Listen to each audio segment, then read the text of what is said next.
చూస్ country delight, live better. ఇప్పుడే country delight యాప్ని download చేసుకోండి.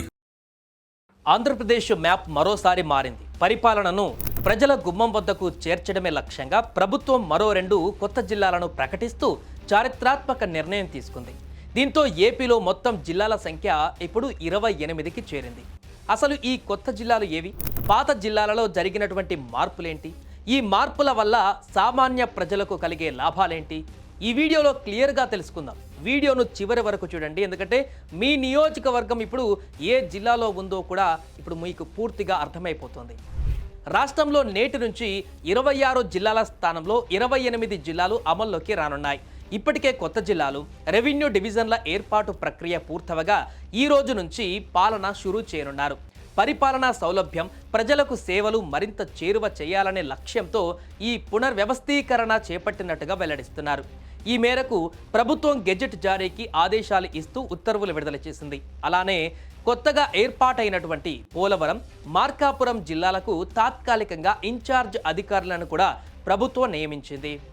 ప్రకాశం జిల్లా నుంచి విడిపోయి మార్కాపురం కేంద్రంగా ఈ జిల్లా ఏర్పడింది. వెనుకబడినటువంటి పశ్చిమ ప్రకాశం ప్రాంత అభివృద్ధికి ఇది కీలకం కానుంది.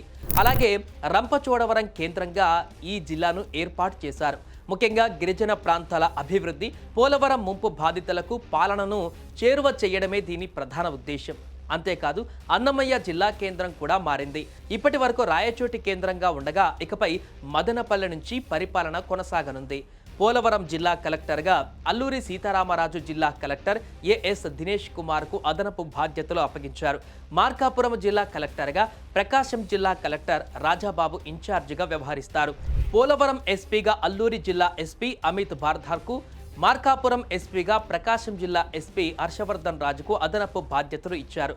పోలవరం జాయింట్ కలెక్టర్గా అల్లూరి జేసీ తిరుమణి శ్రీ పూజ, మార్కాపురం జాయింట్ కలెక్టర్గా ప్రకాశం జేసీ రోనంకి గోపాలకృష్ణ కొనసాగనున్నారు. పూర్తి స్థాయి అధికారులు నియమితులయ్యే వరకు ఉమ్మడి జిల్లా అధికారులే ఈ యొక్క కొత్త జిల్లాలకు కూడా బాధ్యతలు నిర్వహించనున్నారు. జిల్లాలు పెరగడమే కాదు, పలు నియోజకవర్గాలు ఒక జిల్లా నుంచి మరొక జిల్లాకు ఇప్పుడు మారాయి. ఇది ప్రతి ఒక్కరూ గమనించాల్సిన విషయం. అలానే అన్నమయ్య జిల్లాలో ఉన్న రైల్వే కోడూరు నియోజకవర్గం ఇకపై తిరుపతి జిల్లాలో భాగమవుతుంది. కోడూరు, పెనగలూరు, చిట్వేలు, పుల్లంపేట, ఓబులవారిపల్లె మండలాలు తిరుపతి రెవెన్యూ డివిజన్లో చేరుతాయి. అన్నమయ్య జిల్లాలో ఉన్నటువంటి రాజంపేట నియోజకవర్గం రెవెన్యూ డివిజన్ ఇక నుంచి వైఎస్ఆర్ కడప జిల్లాలో విలీనమవుతుంది. అంబేద్కర్ కోనసీమ జిల్లాలో ఉన్న మండపేట నియోజకవర్గం తూర్పుగోదావరి జిల్లాలోకి వస్తుంది. మండపేట, రాయవరం, కపిలేశ్వరపురం మండలాలు ఇకపై రాజమహేంద్రవరం రెవెన్యూ డివిజన్లో భాగమవుతాయి. బాపట్ల జిల్లాలోని అద్దంకి నియోజకవర్గం ప్రకాశం జిల్లాలో విలీనమై అద్దంకి కొత్త రెవెన్యూ డివిజన్గా ఏర్పడుతోంది. ఇందులో అద్దంకి, దర్శి నియోజకవర్గాలు ఉంటాయి. శ్రీ పొట్టి శ్రీరాములు నెల్లూరు జిల్లాలోని కందుకూరు నియోజకవర్గం కూడా రెవెన్యూ డివిజన్తో సహా ప్రకాశం జిల్లాలో కలుస్తోంది. అసలు ఈ జిల్లాల విభజన వల్ల లాభాలేంటి?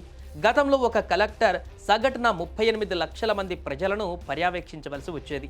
కానీ ఇప్పుడు ప్రతి 19 లక్షల మందికి ఒక జిల్లా యంత్రాంగం అందుబాటులో ఉంటుంది. అంటే పరిపాలన వేగవంతం అవుతుంది. అయితే కొత్త జిల్లాలలో మౌలిక సదుపాయాలు, భవనాల నిర్మాణము మరియు సిబ్బంది సర్దుబాటు వంటివి ప్రభుత్వానికి పెద్ద సవాలుగా మారాయి. రికార్డుల బదిలీ, ఐటీ సాఫ్ట్వేర్ అప్డేషన్ పనులు కూడా ఇప్పటికే వేగవంతం చేశారు.